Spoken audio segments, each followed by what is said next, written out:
কি ভেবেছিলি হারামি? ঠান্ডা লেগেছে বলে আমি তোকে দয়া করব? আজ তোকে ভেঙে না ফেললে শান্তি পাবো না। না রে, চাইলে আমাকে আর মার, কিন্তু এই ঠান্ডায় গোসল করতে বলিস না। আমার জন্য একটু পারফিউম এনে দে রে।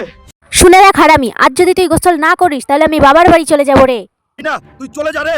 বাবাজি আমার কি লোকের সাথে বিয়ে দিল রে! গোসলের নাম শুনলেই কাঁপে, আর সহ্য হচ্ছে না। এবারে দেওয়ানির কাছে গিয়ে কিছু একটা করতেই হবে। দেওয়ানি বাবু, আপনি আমাকে সাহায্য করুন, আপনার দুজন লোক আমার সাথে পাঠান। আমার হালকে গোসল করাতে হবে, ওর গা থেকে প্রচুর দুর্গন্ধ বার হচ্ছে। তোর করাতে লোক লাগবে না রে, আমার কাছে একটা বুদ্ধি আছে, মন দিয়ে শোন। দেওয়ানি বাবু, আপনাকে লাখ লাখ ধন্যবাদ রে। হাল্ক ভাই, তাড়াতাড়ি চল, তোর সখিনা গ্রামের পুকুরে পড়ে গেছে রে। তুই এসব কি বলছিস রে? সখিনা রে, আমি আসছি, আমি তোকে বাঁচাবো রে।